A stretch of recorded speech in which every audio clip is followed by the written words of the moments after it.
Do you know why? In the medical textbooks it is written that you must eat wheat only, because wheat gluten is a direct poison to the pancreas's beta cells. So if you start eating wheat, you are permanently a diabetic as long as you live. Even if you live 10 years extra, it is good business for them because 10 more years you will buy their medicines. Did you get that?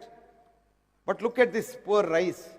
Brown rice has a cover which we call as taudu, which has got a chemical called metadicol, which is a treatment for diabetes. Question is how much you eat. So don't eat anything in excess, but what you love to eat. This is the best philosophy in life. Now this is how we chronify disease. So our biggest problem is diagnosis. An American professor at Yale, she wrote a beautiful study in the American Journal of Medicine, which is called The End of Disease Era. She said, if we go after diseases, all people will be sick. So the whole population is sick for us to treat, which is a good catchment area, and we can make better business. But I have classified diseases differently for this talk. That's called emergency illness, which needs modern medicine, 2%. Minor illness syndromes, common cold, feverish cold, sore throat, and flu-like illness. Today, if you go to Bangalore city and find out 90% of the people have upper respiratory infection in winter. On a given day in Europe, 55 million people cannot go to work because of feverish cold. You know feverish cold, Sita Jwara? Feverish cold is not common cold. There are two different entities. Let's not go into that because there's no time. So 50 million people don't go to work. And what happens to this 50 million? They're all given antibiotics so that their immune system changes and they become asthmatics after some time. And what a job loss, 50 million. But if you know simple homeopathy, extensive studies have been done in England on this. There are simple two drugs, arum trifolatum and sambucus nigra. You can get relief in 2 hours, 5 minutes. The latest treatment for sore throat is very, very simple. Just sip hot water. Hot, H-O-T, not warm water, real hot water, not hot water. Sit in a place, take a mug of hot water, sip, keep on sipping. When once you have raised your throat and head sent by 1 degree centigrade higher, the viruses die and you are okay. If you want to prevent this in winter, I'll give you a simple. Buy a bowl which is silver bowl or a silver glass, large glass. Keep water in that at night. Early morning you get up and drink that. You get nano silver which protects you from upper respiratory viruses. So 55 million people can go to work and you see the productivity in Europe. If 55 million in Europe can't go to work, imagine we are 1.3 crores. 1.3 billion.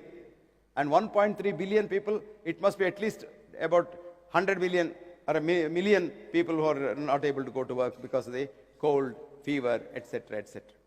So the next large chunk can make do with simple medicines. 3 medicines I have given you. The next large chunk of disease is called what Paul was telling about. Doctor thinks you have a disease syndrome.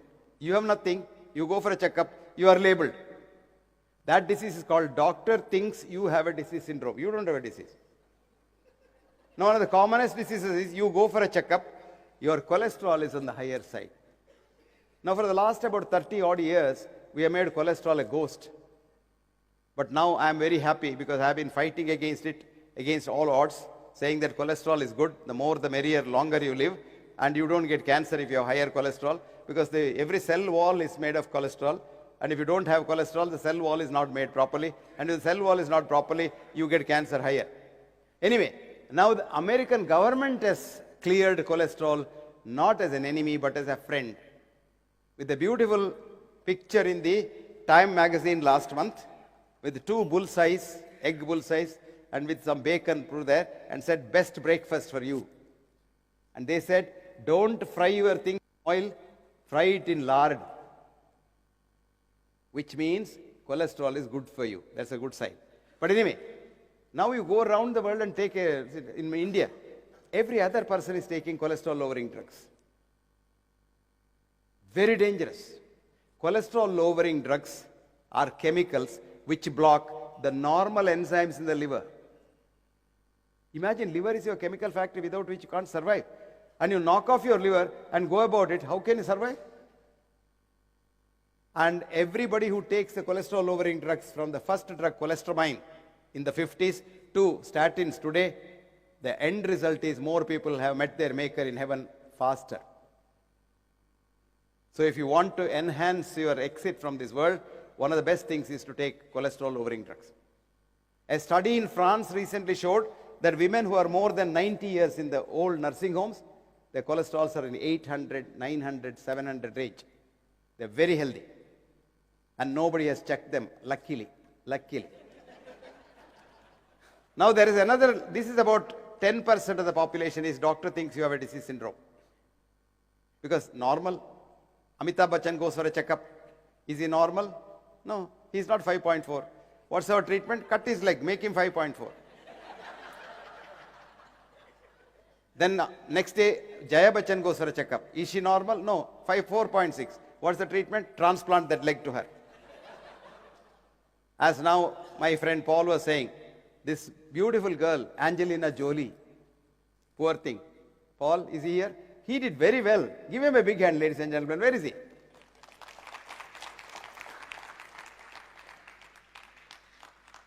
Angelina Jolie was told by her geneticist that you have genes which might give you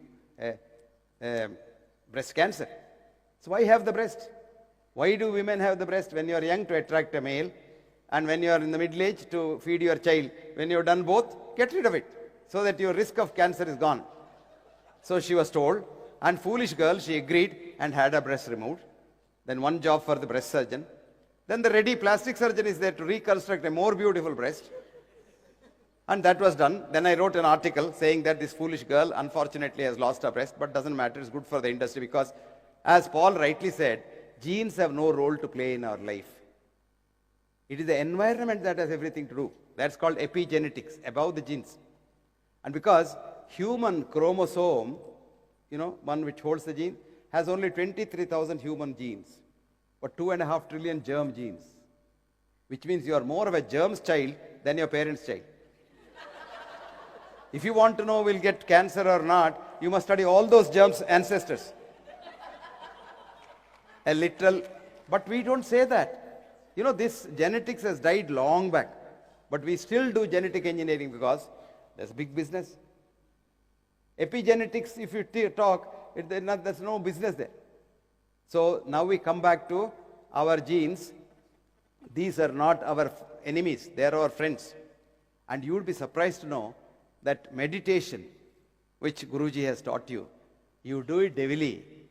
Your chromosomes have got two shoe knots on the either side. They are called telomeres. It's like the shoe has a shoelace ko idir ke metal ring.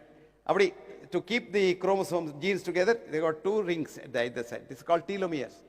As you age older, this becomes smaller and smaller and smaller and smaller. When it becomes very small, you are dead. Now meditation makes it longer, longer, longer and longer. Epigenetics tells you that is what is called gene penetrance. You may have a gene, but that doesn't produce disease. If the environment is conducive, then the gene can penetrate and produce disease. This gene penetrance depends on the environment, and the environment depends on tranquility of mind. And the tranquility of mind is what yoga says, chitta, vritti, nirodha, yoga. So meditation will make you tranquil, irrespective of what method meditation.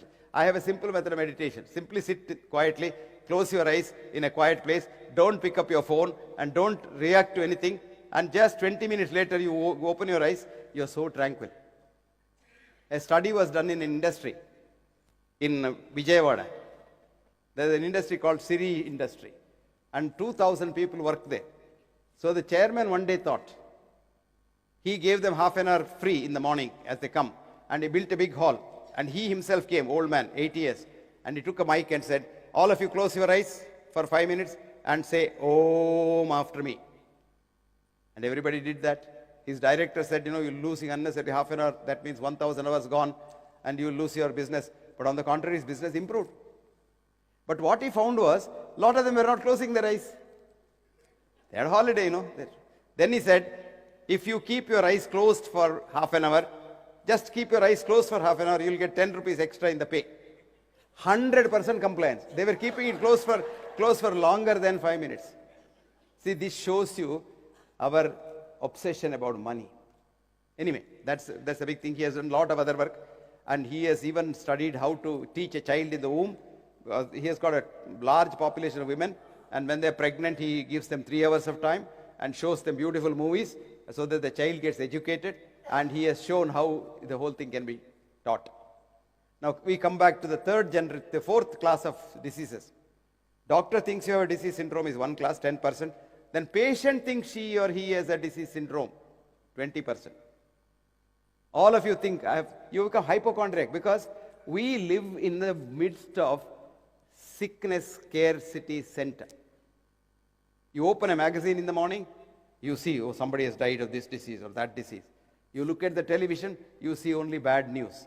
You go out and you get only bad news. You see advertisement of drugs for every disease, and they frighten you out of your wits. So much so you become a hypochondriac and you think you have a disease. Because if somebody you have seen dying of breathlessness, you start thinking you have breathlessness. Now this also does not require drugs. This requires only tranquility. Then we have what are called incurable diseases. Cancer is not a curable disease at all. Cancer can be prevented but not cured. And so, but today, the biggest industry is cancer industry, which is trying to cure cancer. This can't be done. So the last thing, that is patient thinks he or she has a disease syndrome, also requires only treatment of the mind. I'll come back to that. Now then the incurable diseases, they require palliation. What does it require?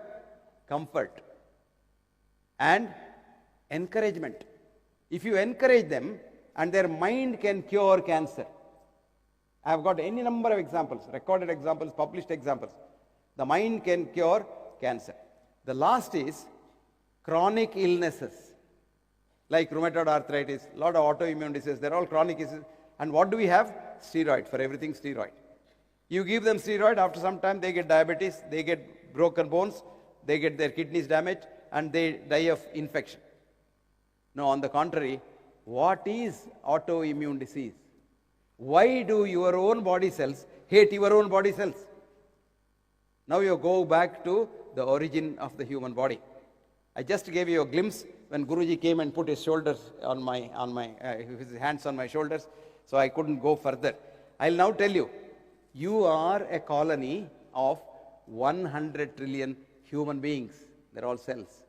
Each one of these cells loves another cell in the vicinity and loves all the cells because we are all one family. Did you know that? He is my first cousin, Karthikeyan, because we spend most time together. Why cousin? His energy and my energy originally is the same energy, universal energy. So he is my best relative. So my cells love Karthikeyan cells. Okay, did you understand now? We all love one another, and it's love that keeps us going. Now some of us start hating another person. How to get Karthikeyan down from the CBI chair, and how do I sit on the Karthikeyan's chair? Then I start working on that. Our politicians are very good at that.